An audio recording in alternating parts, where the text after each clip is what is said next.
कैसे हैं आप सबका स्वागत है आपके अपने YouTube channel Shivani free online class पर। दोस्तों, आज आपके लिए जो वीडियो लाई हूँ वो बहुत इम्पोर्टेंट होने वाली है, क्योंकि ये टॉपिक हमारे यूपी टेट, सुपर टेट और बीएड और जो हमारे एग्ज़ाम चल रहे हैं अब बीएड के, उसमें बहुत हेल्पफुल होगी।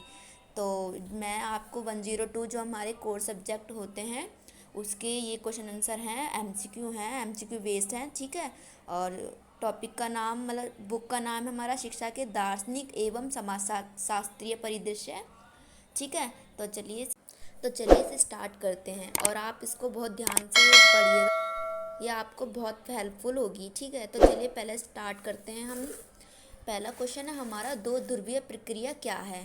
ऑप्शन ए जो प्रभावित होता है, ऑप्शन टू जो प्रभावित करता है, ऑप्शन थ्री जो प्रभावित करता है और प्रभावित होता है दोनों, ऑप्शन थ्री इनमें से कोई नहीं।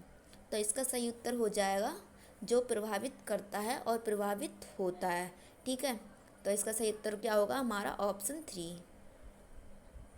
क्योंकि इसमें एक पक्ष प्रभावित करता है और दूसरा पक्ष प्रभावित होता है, तो इसका यही आंसर ठीक हो जाएगा। तो चलिए क्वेश्चन नंबर 2 पे चलते हैं। स्वस्थ शरीर में स्वस्थ मन का निर्माण ही शिक्षा है, यह किसका कथन है? Option A Vivekananda, option two Mahatma Gandhi, option three अरस्तु, ऑप्शन फोर जगत गुरु शंकराचार्य। तो इसका सही उत्तर हो जाएगा हमारा अरस्तु। अरस्तु ने ये संज्ञा दी थी कि स्वस्थ शरीर में स्वस्थ मन का निर्माण ही शिक्षा है। उनके अनुसार स्वस्थ शरीर होगा तो उसमें शिक्षा का निर्माण होगा, ठीक है। तो इसका सही उत्तर क्या हो जाएगा हमारा ऑप्शन थ्री। क्वेश्चन नंबर 3 की तरफ चलते हैं। जो शिक्षा विद्यालय, महाविद्यालय और विश्वविद्यालयों में चलती है वह किस प्रकार की शिक्षा होती है? ऑप्शन ए औपचारिक, ऑप्शन टू अनौपचारिक, ऑप्शन थ्री निरौपचारिक और ऑप्शन फोर इनमें से कोई नहीं। तो इसका सही उत्तर क्या हो जाएगा औपचारिक। जो शिक्षा हमारी विद्यालय में चलती है, महाविद्यालय में जब हम पढ़ने जाते हैं, जहाँ विश्वविद्यालय में चलती है, वो औपचारिक शिक्षा होती है, ठीक। इसे इंग्लिश में फॉर्मल एजुकेशन भी बोलते हैं, ठीक है। तो औपचारिक शिक्षा को इंग्लिश में फॉर्मल एजुकेशन भी बोलते हैं।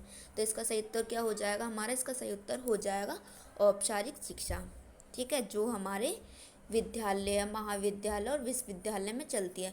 ये क्वेश्चन बहुत इंपॉर्टेंट है, ठीक है, इसलिए आप अच्छे से पढ़िएगा इन्हें और अच्छे से इनका स्क्रीनशॉट भी ले सकते हो आप रिवीजन के लिए, ओके। क्वेश्चन नंबर 4 की तरफ चलते हैं, वो 4 देखते हैं। वह शिक्षा जिसकी कोई योजना नहीं बनाई जाती वह किस प्रकार की शिक्षा होती है? ऑप्शन ए निरौपचारिक, ऑप्शन थ्री निरौपचारिक और अनौपचारिक दोनों, ऑप्शन थ्री अनौपचारिक और ऑप्शन फोर औपचारिक।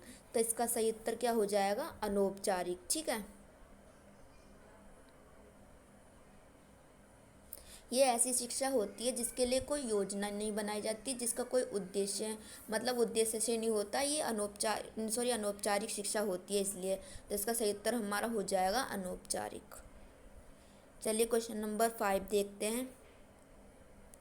अपरा ज्ञान का संबंध किससे है? ए आध्यात्मिक ज्ञान, दूसरा अलौकिक अथवा व्यवहारिक ज्ञान, तीसरा इंद्रिय जन्य ज्ञान, ठीक है। अपरा ज्ञान किससे संबंधित है? तो चलिए इसका आंसर देख। इसका सही उत्तर हो जाएगा हमारा अलौकिक अथवा व्यवहारिक ज्ञान, ठीक है। तो इसका सही उत्तर क्या होगा हमारा? सेकंड। क्वेश्चन नंबर 6 देखते हैं। प्लेटो ने ज्ञान को कितने वर्गों में विभाजित किया है? प्लेटो ने ज्ञान को कितने वर्गों में विभाजित किया है? Option A 1, option two 3, option 4, option 3 4, option 4 6। तो प्लेटो ने ज्ञान को 3 वर्गों में विभाजित किया है, तो इसका सही उत्तर हो जाएगा 3 वर्गों में, ठीक है।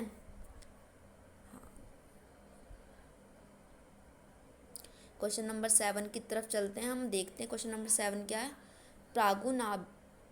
प्रागनाभुभाविक ज्ञान की संज्ञा किसने दी है? ऑप्शन ए कांट ने, ऑप्शन टू प्लेटो ने, ऑप्शन 3 अरस्तु ने और ऑप्शन 4 इनमें से कोई नहीं। तो प्रागुनाभिक ज्ञान की संज्ञा कांट ने दी है। ठीक है, आप गलत ना करके आइएगा। इसका स्क्रीनशॉट ही इम्पोर्टेंट क्वेश्चन है हमारे, जो भी मैं आपको बता रही हूँ, तो आप सही से करके आइएगा इनका। क्वेश्चन नंबर 8 देख लेते हैं। स्पेंसर कैसे दार्शनिक थे? ऑप्शन ए प्रकृतिवादी, ऑप्शन 2 यथार्थवादी, ऑप्शन 3 एक पहला और दूसरा दोनों, मतलब कि प्रकृतिवादी और यथार्थवादी दोनों, ऑप्शन 4 इनमें से कोई नहीं। तो स्पेंसर कैसे थे? प्रकृतिवादी थे हमारे स्पेंसर। ठीक है, तो आंसर क्या हो जाएगा इसका? आंसर नंबर पहला हो जाएगा इसका सही उत्तर। क्वेश्चन नंबर 9 की तरफ चलते हैं।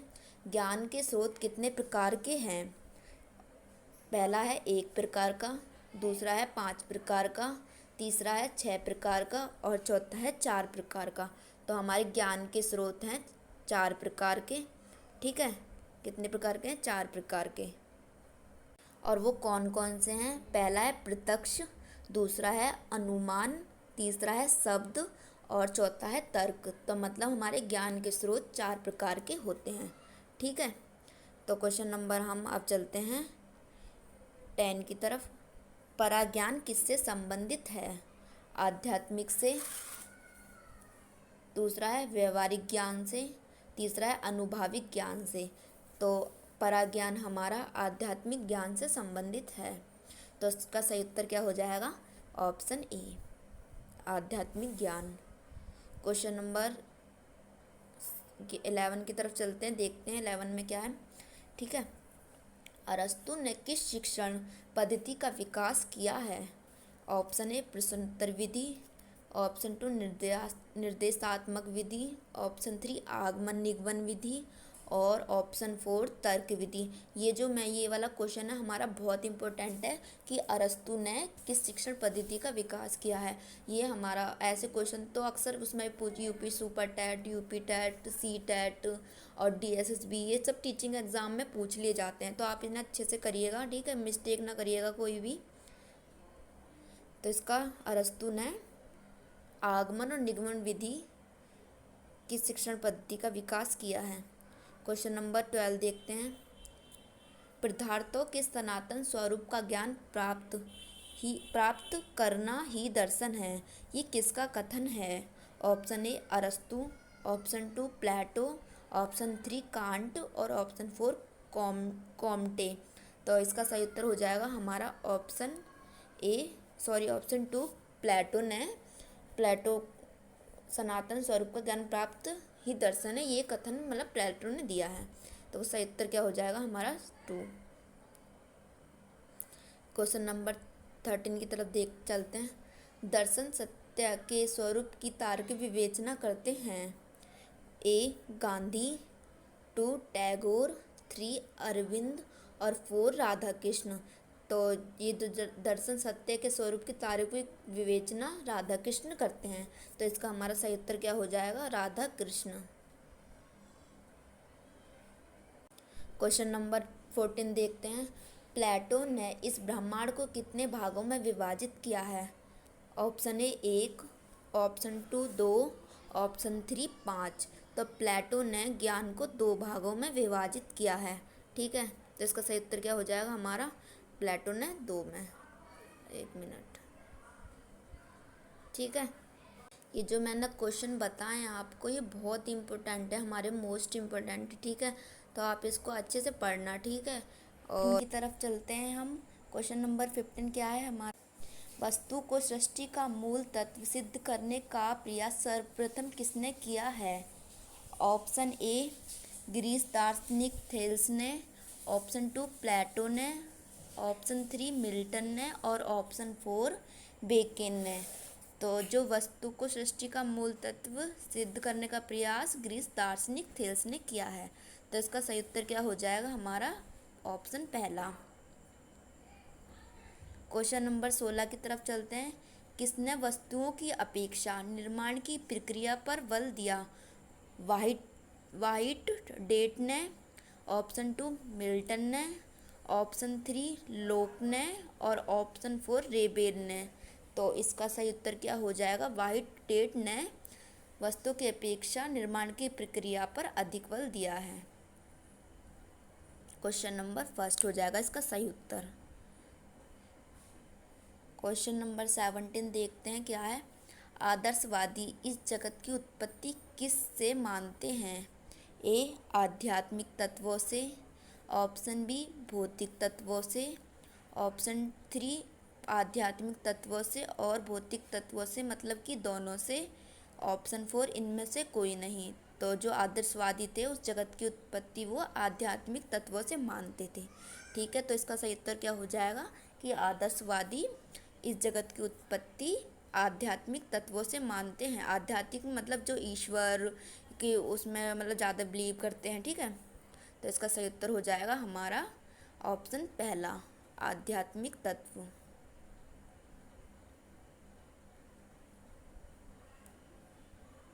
क्वेश्चन नंबर 18 की तरफ चलते हैं।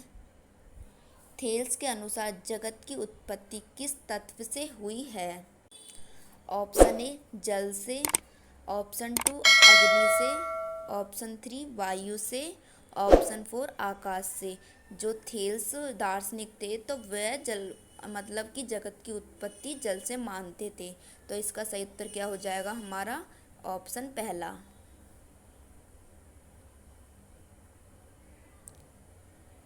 इरेस्मस की किस प्रकार के यथार्थवादी पोषक थे? ऑप्शन ए मानवतावादी, ऑप्शन 2 सामाजिकतावादी, ऑप्शन 3 इरेस्मस है यहाँ। ठीक है, इरेस्मस ठीक है, ये थोड़ा सा गलत हो गया है। तो ये जो किस प्रकार के यथार्थवादी के पोषक थे। ठीक है, तो क्या है हमारा पहला ऑप्शन ए मानवतावादी के थे, या फिर सामाजिकतावादी के थे, ऑप्शन 3 ज्ञानेंद्रिय के, ऑप्शन 4 इनमें से कोई नहीं। तो जो इरेस्मस थे वे ज्ञानेंद्रियों के यथार्थवादी के पोषक तत्व थे। तो इसका सही उत्तर क्या हो जाएगा हमारा थर्ड ऑप्शन। क्वेश्चन नंबर 20 हमारा, यथार्थवादी किस पर अधिक बल देते थे? ऑप्शन पहला आध्यात्मिक पर, ऑप्शन 2 भौतिक पर, ऑप्शन 3 दोनों पर। तो यथार्थवादी हमेशा सच्चाई पर बिलीव करते थे, मतलब सच्चाई के पक्ष धरते, तो वे भौतिक पर ज़्यादा बल देते थे। आध्यात्मिक तक तो वो मानते थे, इतना भी नहीं मानते थे कि बिल्कुल ही मतलब कि पूजा पाठ या इससे सब कुछ होता है, तो वो भौतिक पर ज़्यादा बल देते थे। तो इसका सही उत्तर क्या हो जाएगा हमारा क्वेश्चन नंबर 2 ऑप्शन नंबर 2 हमारा इसका सही उत्तर हो जाएगा। भौतिक पर आध्यात्मिक यथार्थवादी अधिक बल देते थे। क्वेश्चन नंबर 21 की तरफ देखते हैं। यथार्थवादियों का अंतिम सत्य क्या है? ऑप्शन ए प्रकृति, ऑप्शन 2 पदार्थ, ऑप्शन 3 आत्मा, ऑप्शन 4 परमात्मा। तो यथार्थवादियों का अंतिम सत्य पदार्थ है। इसका उत्तर सही हो जाएगा सेकंड। अनुशासन क्वेश्चन नंबर 22वां है हमारा। अनुशासन के सुख दुख के सिद्धांत के प्रतिपादक कौन हैं? Option A Rousseau, option 2 Herbert Spencer, option 3 Plato और ऑप्शन 4 इनमें से कोई नहीं। तो जो ये अनुशासन के सुख दुख के सिद्धांत जिसमें जो जिनने दिया है वो हैं हर्बर्ट स्पेंसर। तो हमारा सही उत्तर क्या हो जाएगा हर्बर्ट स्पेंसर। इन्होंने अनुशासन के सुख दुख के सिद्धांत के प्रतिपादक, इन्होंने अनुशासन के सुख दुख का सिद्धांत दिया है। ठीक है, तो इसका सही उत्तर हो जाएगा हमारा सेकंड। क्वेश्चन नंबर 23 की तरफ देख लेते हैं। टैगोर के दार्शनिक चिंतन को क्या कहा जाता है? ऑप्शन ए विश्वबोध दर्शन, ऑप्शन 2 वेदांत दर्शन, ऑप्शन 3 सांख्य दर्शन, ऑप्शन 4 ए और बी दोनों। जो हमारे टैगोर थे उनके दार्शनिक चिंतन को विश्वबोध दर्शन कहा जाता है। ठीक है,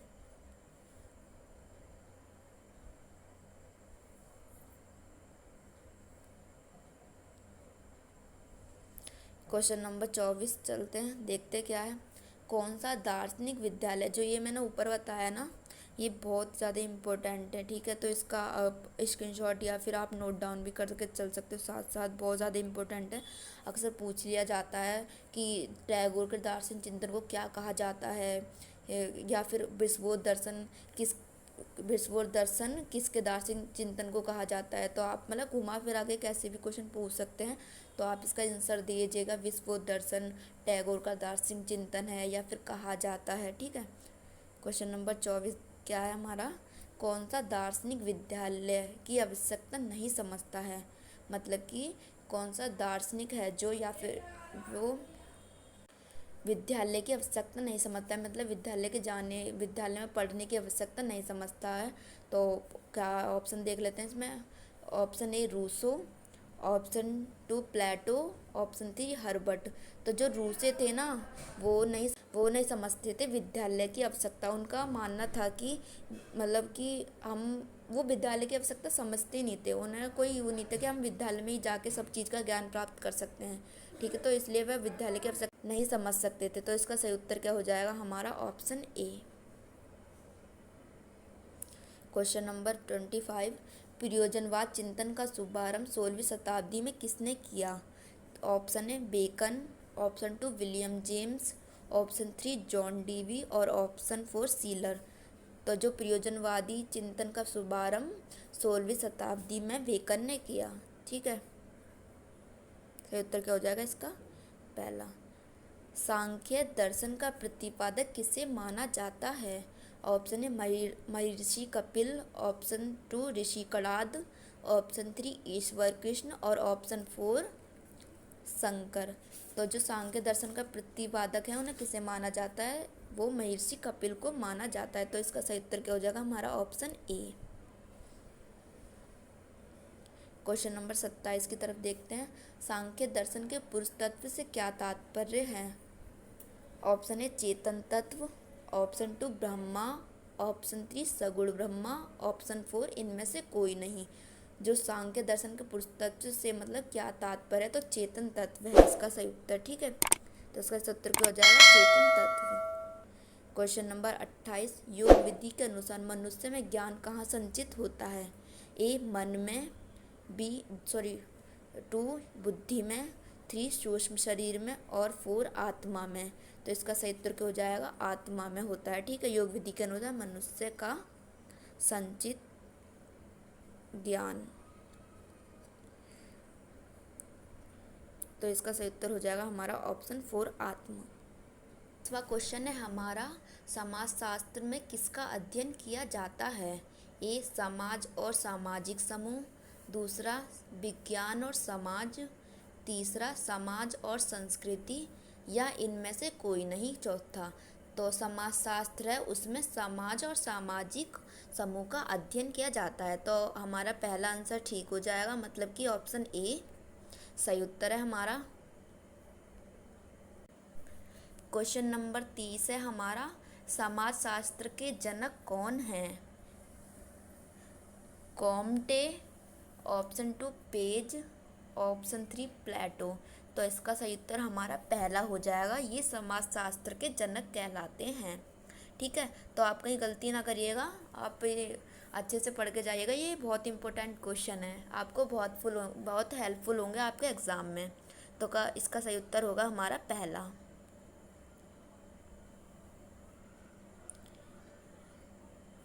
question number 31, the principles of educational sociology नामक पुस्तक के लेखक कौन हैं।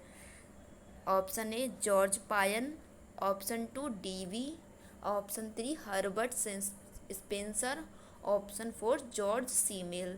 तो जो ये पुस्तक है हमारी द प्रिंसिपल्स ऑफ एजुकेशनल, इसके लेखक हैं हमारे ऑप्शन नंबर पहला जॉर्ज पायन। ये बहुत इंपॉर्टेंट क्वेश्चन है, बहुत ज़्यादा पूछ लिया जाता है कई बार हमारे DSSB, super TET, UP TET के एग्ज़ाम में। ठीक है, चलिए आगे क्वेश्चन देखते हैं 32, द स्कूल एंड सोसाइटी और डेमोक्रेसी एंड एजुकेशन के लेखक कौन हैं। Option A Dewey, option 2 Bolton, option 3 Cook और ऑप्शन 4 जॉर्ज। तो इसके सही मतलब कि इन दोनों पुस्तक के लेखक हैं दी स्कूल, और ये पहली पुस्तक है और ये सेकंड है हमारी डीवी। तो इसका सही उत्तर क्या हो जाएगा हमारा Dewey. Question number 33, Max Weber ने किस क्रिया पर अधिक बल दिया है? अंतःक्रिया। ऑप्शन ए अंतःक्रिया, ऑप्शन 2 सामाजिक क्रिया, ऑप्शन 3 ए और बी दोनों, और ऑप्शन 4 मतलब ए और बी इसमें थोड़ा मिसप्रिंट हो गया है, पहला और दूसरा, ठीक है, और ऑप्शन 4 कोई नहीं। तो जो मैक्स वेबर हैं वह सामाजिक क्रिया पर अत्यधिक बल देते थे, ठीक है। तो इसका सही उत्तर क्या हो जाएगा हमारा? सामाजिक क्रिया। क्वेश्चन नंबर 34, ये थोड़ा गलत हो गया है। समाजशास्त्रियों के अनुसार समाजीकरण की प्रक्रिया के कितने तत्व हैं? Option A 1, option 2 2, option 3 4, option 4 3। तो जो समाजशास्त्री हैं उनके अनुसार सामाजिकरण की प्रक्रिया के 4 तत्व हैं। ऑप्शन 3 हमारा सही हो जाएगा। कि राज्य के कितने, ऑप्शन मतलब क्वेश्चन नंबर 36 से हमारा, राज्य के कितने तत्व होते हैं? Option A 1, option B 2, option 3 3, option 4, option D 4। तो राज्य के हमारे 4 तत्व होते हैं। इसका उत्तर हमारा हो जाएगा ऑप्शन 4, ठीक। आई होप आपको ये वीडियो पसंद आई होगी। अगर वीडियो पसंद आए तो चैनल को सब्सक्राइब करना ना भूलें। और ठीक है, थैंक यू।